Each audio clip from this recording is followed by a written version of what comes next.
Welcome to the Equipped Disciple channel. My name is Rick McClatchy. We are here to be and to make disciples of Jesus, and we do that through daily devos, through Sunday sermons, and through other discipleship resources. We are here to equip you. All right, welcome back in. We are jumping into the next little segment of building a Bible habit in 2026, and we're jumping into Acts chapter 4 today, just continuing that journey. And now we're also going to add in the next step in this process. We started out by just getting into the rhythm of reading the Word of God, right? So we just want to read the Word of God. We want to know what it has to say. Now we're going to take it the next level and develop that journaling habit so that we can kind of take a little pause and focus on the Word of God and really allow it to sink in, because we've stated a number of times in this process, and I know you're on board with me, we want to get into the Word of God so that it can get into us, right? So why don't you type in the comments right now, SOAP, because we're going to do the little SOAP journaling method to kind of help us in this process. So here we do Acts chapter 4 with the SOAP journaling method dialed in there. So let's go ahead and jump into the text right now. So verse 1 of chapter 4, while they were speaking to the people, the priests, the captain of the temple police, and the Sadducees confronted him because they were annoyed that they were teaching the people and proclaiming in Jesus the resurrection of the dead. So they seized them and took them into custody until the next day, since it was already evening. But many of those who heard the message believed, and the number of the men came to about 5,000. So holy moly, stuff was happening, people. The next day their rulers, elders, scribes assembled in Jerusalem with Annas, the high priest, Caiaphas, John, Alexander, and all the members of the high priestly family.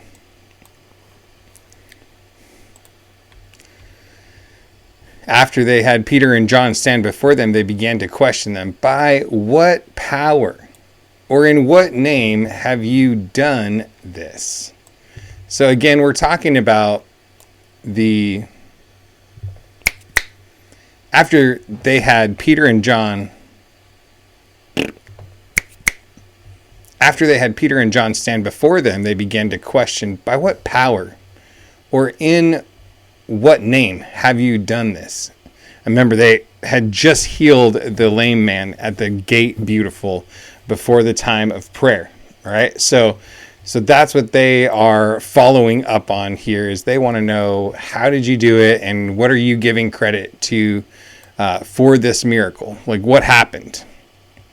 When Peter was filled with the Holy Spirit and said to them, rulers of the people and elders, if we are being examined today about a good deed done to a disabled man, by what means he was healed, let it be known to all of you and to all the people of Israel that by the name of Jesus Christ of Nazareth, whom you crucified and whom God raised from the dead, by him this man is standing here before you healthy. Come on. This Jesus is the stone rejected by you builders, which has become the cornerstone. There is salvation in no one else, for there is no other name under heaven given to people by which we must be saved. When they observed the boldness of Peter and John and realized they were uneducated and untrained men, they were amazed and recognized that they had been with Jesus. I'd like to kind of think about verse 13 again. Let's read it one more time. When they observed the boldness of Peter and John and realized that they were uneducated and untrained men, they were amazed and recognized that they had been with Jesus. Do you want to be a person that can be recognized as having been with Jesus? Come on. That is what I'm talking about. That's what we need to be identified for. And since they saw the man who had been healed standing with them, they had nothing to say in opposition. After they ordered them to leave the Sanhedrin, they conferred among themselves, saying, what should we do with these men? For an obvious sign has been done through them, clear to everyone living in Jerusalem, and we cannot deny it. But so But so that this does not spread any further among the people, let's threaten them against speaking to anyone in this name again. So they called for them and they ordered them not to speak or to teach at all in the name of Jesus. Peter and John answered them, whether it's right in the sight of God for us to listen to you rather than to God, you decide. For we are unable to stop speaking about what we have seen and heard. Come on. We're unable to stop. After threatening them further, they released them. They found no way to punish them because the people were all giving glory to God over what had been done. For this sign of healing had been performed on a man over 40 years old. And after they were released, they went to their own people and reported everything the chief priests and the elders had said to them. When they heard this, they raised their voices together to God and said, Master, you are the one who made the heaven, the earth, and the sea, and everything in them. Come on, what is your testimony about God? You said through the Holy Spirit by the mouth of our father David, your servant, why do the Gentiles rage and the people plot futile things? The kings of the earth take their stand and the rulers assemble together against the Lord and against his Messiah.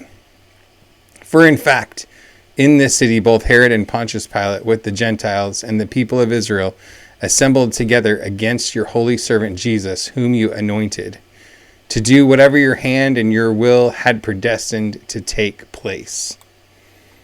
And now, Lord, consider their threats and grant that your servant may speak your word with all boldness while you stretch out your hand for healing and signs and wonders are performed through the name of your holy servant Jesus.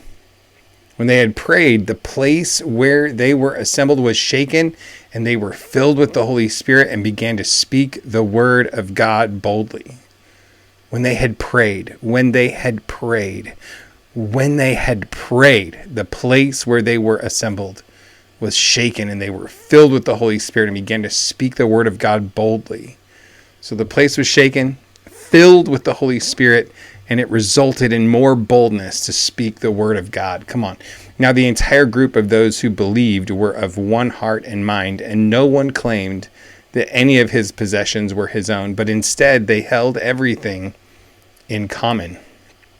With great power, the apostles were giving testimony to the resurrection of the Lord Jesus, and a great grace was on all of them. Come on. How many know? Just type great grace in the comments. Like, I want great grace to be upon us as the people of God in today's day and age, that we would be amazing representatives of the grace of God.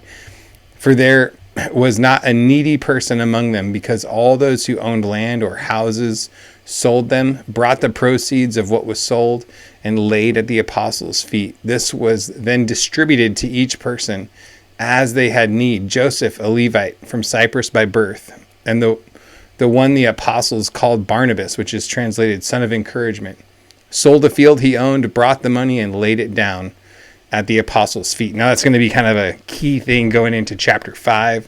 So just remember that little part of the story that's just happened. So now now that we've completed the chapter, hopefully as you're going through, you're kind of highlighting verses that are like really sticking out to you. I could have picked about 5, but I had to pick one because that is what we're doing, right? And so let's look at the SOAP method of journaling. So we're going to start with the S, which is scripture. So I picked verse 12. There is salvation in no one else, for there is no other name under heaven given to people by which we must be saved. So in your journal, you just, write your little SOAP thing, SOAP, whatever, however you want to do it. And I actually write out the verse, the entire verse. I write it out by hand. And now we're going to go ahead and jump over to the O, observation. So ask yourself the question, when was this happening? Who is Peter talking to? What is he telling them? So this is happening shortly after Jesus ascended into heaven, shortly after the day of Pentecost, where they were baptized in the Holy Spirit, spoke in tongues, people from other countries could hear what they were saying, and the gospel went forth with power. And then so many things, and then we had the healing of the lame man in chapter 3, And all of the religious leaders are like really having a hard time with this. They're really struggling. They're like, what's going on, dude? And how did you do this? And so he's talking to all these folks in the midst of the situation. And he's talking to people that are definitely committed to the mindset of Judaism, where they were following all of the Old Testament guidelines for sacrifices and all the things, all the different ceremonial laws. And he's trying to tell them that Jesus is the long-awaited Messiah. Like, that's what he's trying to tell them. And so this verse, that he is the only name by which men can be saved, is a very, very powerful statement that is going to really strike a discordant mess in their minds, because it's going to really dismantle some of the things that they have built their lives upon. So as we see who he's talking to in the kind of the historical context, we get to see to them what this truth would have meant. And then we just think about, for us, how does this apply to my life? What does it mean for me today? Because now I can understand what it meant for them in their day. What does it mean for me? How do I apply it to my life? What does this reveal about God? What does this reveal about myself? What does this reveal about other people? Remember, those are kind of the questions that we say you can ask to kind of get a feel for what should I be taking out of this scripture today for applying to my own life. And so in this particular situation, what I was thinking about as I read it is, man, there is no other name by which anyone can be saved than the mighty name of Jesus. And I know Jesus. I have a relationship with Jesus. And I know that he's the only way, the only truth, the only life, the only way to the Father. John 14:6, right? He's the way, the truth, and the life, and no one comes to the Father except through him. And yet, how often am I intimidated? How often am I forgetful? How often am I too busy? How often am I just neglectful of my responsibility to share the gospel? Because he's the only name that brings salvation. And so that's what I have been kind of meditating on today as I read this chapter, trying to apply it to my life and everything.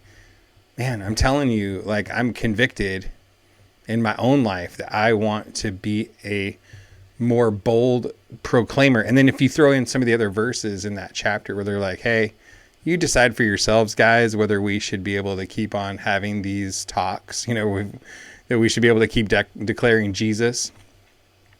But we can't help ourselves. We can't help ourselves because our lives have been so impacted by this Jesus. We can't help but talk about him. And I'm thinking to myself, man, I need to do some reflection. I need to dig in and get my heart back to that place where I can't help but talk about Jesus.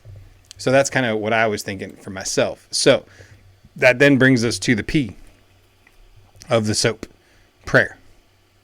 Based on this application, then I'm going to respond to God in prayer and invite him even more into this process, right? So after all, this whole thing is all about relationship with God. So if you'll join me for just a moment, Lord, right now I come to you, God. I thank you for your word. I thank you for what you're revealing to us as we read your word.